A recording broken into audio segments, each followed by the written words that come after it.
لونڈیوں کے ساتھ جنسی تعلقات کی اجازت کیوں دی گئی جبکہ اسلام خود سیکس ڈسپلن پر کا پرچار کرتا ہے، اور لونڈیوں کی خرید و فروخت کیا ہیومن رائٹس کی وائلیشن نہیں ہے؟ یہ مسئلہ ذرا ٹیڑھا ہے۔ ایک تو یہ کہ لونڈیوں کے تصور کو صاف کر لیجئے کہ اسلام میں صرف وہ لونڈی جائز ہے جو خالص اسلامی جہاد کے نتیجے میں پرزنرز آف وار کی حیثیت سے آپ کے پاس آئے۔ یہ نہیں ہے کہ کسی آزاد لڑکی کو، عورت کو پکڑا اور اسے زبردستی جو ہے وہ کہیں بیچ دیا اور وہ غلام ہو گئی، یا جیسے کہ امریکنوں نے کیا تھا کہ ہزاروں ویسٹ افریقن کنٹریز سے یہ حبشیوں کو پکڑا اور ان کو لے جا کے وہاں پر جو ہے منڈیوں میں بیچ دیا۔ یہ نہیں، یہ جائز، حرام، بالکل حرام۔ البتہ ایسی اگر شکل ہے کہ جنگ ہو رہی ہے آپ کے اور کفار کے مابین، اب اس میں جو پی او ڈبلیوز آ گئے ہیں، دو راستے ہیں، یا تو کنسنٹریشن کیمپس میں رکھیں گے انہیں، وہ آپ کی معیشت پر بہت بڑا بوجھ ہو جائے گا، اور پھر ان کی زندگی بھی اب نارمل ہوگی۔ وہاں نہ مرد کے لیے کوئی امکان ہے کہ کوئی اس کی جو ہے طبیعت کے اور جنسی تقاضے پورے ہو سکے، نہ عورت کے لیے امکان ہے۔ اس کے لیے اسلام نے تجویز کیا کہ انہیں معاشرے میں تقسیم کر دیا جائے، ڈسپرس کر دیا جائے۔ معاشرے میں جائیں گے، وہ کسی کا غلام بن گیا ہے، کسی کی لونڈی بن گئی ہے۔ اب ان کو حکم دیا گیا جو خود کھاتے ہو وہ انہیں کھلاؤ، جو خود پہنتے ہو وہ انہیں پہناؤ، اور ان سے اگر کوئی سخت کام لینا ہو تو اس میں خود بھی شریک ہو جاؤ۔ انہیں یہ احساس نہ ہو کہ چونکہ ہم غلام ہیں تو ساری سختی ہم پر ہی ہے۔ اور ان کے لیے بھی پھر یہ کہ نیکی کے کاموں کے اندر یہ ہے کہ ان کو آزاد کر دینا، یہ بڑی نیکی کا کام ہے۔ کوئی مرد کہتا ہے صاحب میں اتنے ہزار روپے آپ کو دے دوں گا محنت کر کے، کمائی کر کے، آپ مجھے آزاد کر دیں، اسے مکاتبت کہتے ہیں۔ یہ معاہدہ ہو سکتا ہے اور آپ کو اس کا معاہدہ قبول کرنا ہوگا۔ پھر وہ لونڈیاں جو ہے وہ پھر ان مالکوں کے تصرف میں آتی ہیں۔ وہ منکوحہ بیویاں نہیں ہیں، وہ دو کیٹیگریز علیحدہ ہیں جو ہم نے پڑھ لیا ہے سورہ معارج میں بھی اور سورہ مومنون میں بھی۔ والذین هم لفروجہم حافظون الا علی ازواجہم او ما ملکت ایمانہم۔ تو یہ دو کیٹیگریز علیحدہ ہیں، بیویاں ہیں، منکوحہ بیویاں، اور یا پھر جو تمہاری ملک یمین ہو، لونڈیاں ہوں۔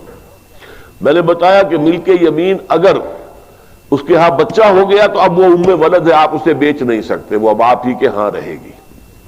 اور جہاں تک اس کے بچے کا تعلق ہے، وہ آپ کی منکوحہ بیوی سے جو بچہ ہوگا اس کے بالکل برابر ہوگا، اس کی کوئی بھی حیثیت جو ہے اس سے کمتر نہیں ہے۔ وہ بچہ آپ کا ہے، آپ کی لونڈی کا نہیں، آپ کا بچہ ہے۔ اسی طرح بچہ چاہے منکوحہ سے ہے تو وہ منکوحہ کا نہیں ہے، آپ کا ہے۔ یہاں تو ابن کے ساتھ بات چلتی ہے، بنت کے ساتھ نہیں چلتی۔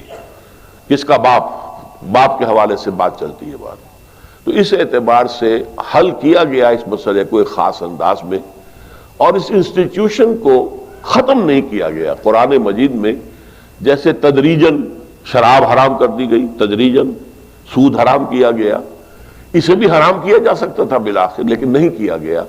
اس کی وجہ کیا ہے؟ میرے خیال میں یہ ہے کہ اس دنیا کے آخری دور میں جس کا اب آغاز ہو رہا ہے، خالص اسلامی جہاد بھی ہوگا، کفار کے ساتھ جنگیں ہوں گی، مقابلے ہوں گے، اور اس میں پرزنرز آف وار کے لیے یہ راستہ جو ہے کھلا رکھا گیا ہے تاکہ اس وقت جو ہے سچویشن صحیح تو طریقے پر اس کو حل کیا جا سکے۔ ھذا ما عندی والعلم عند اللہ۔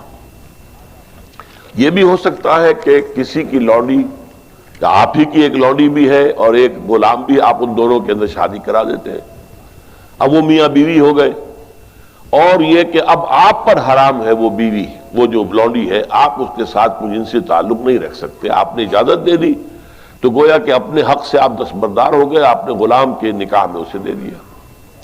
اس میں البتہ یہ ہے کہ پھر ان کی اولاد جو ہوگی وہ غلام ہی ہوگی، باپ بھی غلام ہے، ماں بھی غلام ہے، تو ان کی اولاد غلام ہوگی۔ یہ انہی کی اولادیں ہیں کہ جو ہمارے معاشرے کے اندر آپ کو معلوم ہونا چاہیے کتنی بلندی تک پہنچی ہے۔ خاندان غلاماں جو ہندوستان میں اسلام کی پہلی حکومت قائم ہوئی ہے، کون تھے؟ قطب الدین ایبک غلام تھا، شمس الدین التتمش غلام تھا، غیاث الدین بلبن بہت زبردست حکمران تھا، روم و داغ والا، غلام تھا۔ یہ غلام خاندان تھا۔ خاندان غلامہ کے نام سے آپ نے ان کی تاریخ پڑھی ہے۔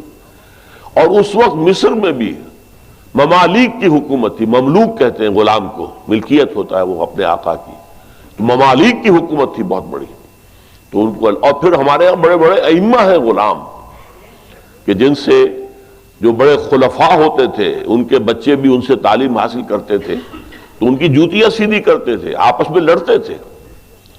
یہ مامون الرشید اور امین الرشید دو جو بیٹے تھے ہارون کے، وہ آپس میں لڑتے تھے کہ اپنے استاد کی جوتی میں سیدھی کروں گا، وہ کہتا میں سیدھی کروں گا، حالانکہ وہ غلام ہوتا تھا۔ تو یہ اسلام نے سٹیٹس دیا ہے انہیں، اور بہت ہی خوبصورت انداز میں اپنے معاشرے میں ایبزارب کر دیا ہے۔